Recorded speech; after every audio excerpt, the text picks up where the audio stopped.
بسم اللہ الرحمن الرحیم۔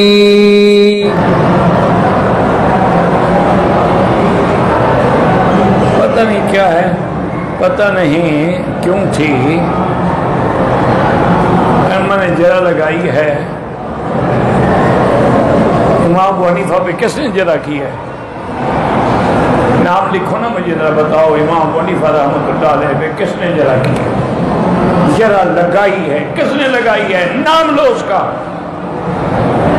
وہ تو امام الفقہا ہیں اور امام المحدثین ہیں، اس میں کس نے جرا کی ہے؟ ان کی تو ساری روایات یا ثلاثی ہیں یا ثنائی ہیں۔ امام بخاری کی اتنی بڑی کتاب میں صرف 22 روایات ثلاثی ہیں، اور وہ ساری امام ابو حنیفہ کے شاگردوں سے ہیں۔ باقی جرا بڑے بڑے لوگوں پر بھی ہوتی ہے، لیکن دیکھنا پڑتا ہے کہ جرا کرنے والا ناصح ہے یا متعنت ہے۔ ابھی حنیفہ کون تھا؟ انشاءاللہ قبر میں پتہ لگ جائے گا کون تھا۔ انسان تھا، بغداد کے رہنے والے تھے، اور سب سے پہلے فقہ کی تدوین کرنے والے ابو حنیفہ، دین حنیف کی سب سے پہلے تدوین کرنے والے ابو حنیفہ رحمۃ اللہ علیہ۔ میری بہن کا لڑکا ہے، اس کی آنکھیں لال رہتی ہیں، تو بہرحال کوئی علاج بھی کرائیں، ورنہ سب سے بہتر علاج زمزم ہے کہ زمزم کے ٹھنڈے پانی سے اس کے چھینٹے یا گلاس میں آنکھیں رکھ کے کھڑا رہے، اللہ سے دعا کرے، اللہ شفا دیں گے۔ باقی ہمیں نہیں پتہ بھی کیوں سرخ ہوتی ہیں۔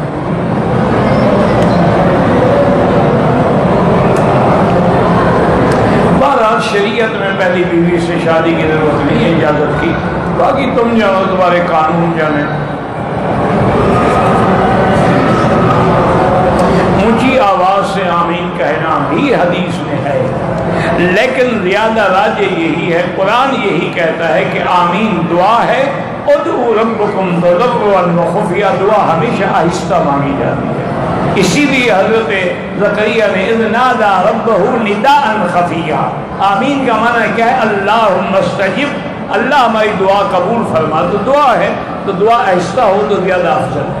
ویسے زور سے بھی ثابت ہے، کوئی منع نہیں، یہ تو مستحب باتیں ہیں، کوئی جھگڑے کی باتیں کسی میں دماغ کھپاتے رہو۔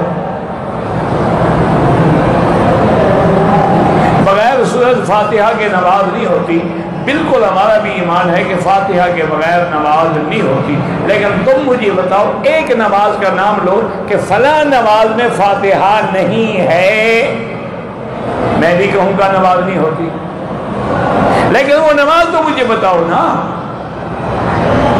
اگر امام نے فاتحہ پڑھی ہے تو نماز میں تو فاتحہ آ گئی نا، ایسی نماز کہاں رہی جس میں فاتحہ نہیں ہے؟ تم اس حدیث میں مجھے مقتدی کا لفظ دکھا دو، میں بھی مان لوں گا۔ نماز میں تو فاتحہ موجود ہے کہ امام نے جو پڑھ لی، اور امام کا پڑھنا جو ہے وہ ہمارا پڑھنا ہے۔ من کان لہ امام فقراءۃ الامام لہ قراءۃ، حضور نے فرمایا جس کا امام ہو، امام کی قراءت جو ہے وہ مقتدی کی قراءت ہوتی ہے۔ اب دیکھو نا، مثلا ظہر کی نماز میں امام صاحب سورت پڑھیں جس میں سجدہ تلاوت ہو، امام سجدہ کرے گا، ہم نے نہ سنا ہے نہ پڑھا، ہم کیوں سجدہ کریں؟ اب ہم سجدہ کریں گے کہ نہیں کریں گے؟ کریں گے، کیونکہ اس کا پڑھنا ہمارا پڑھنا ہے۔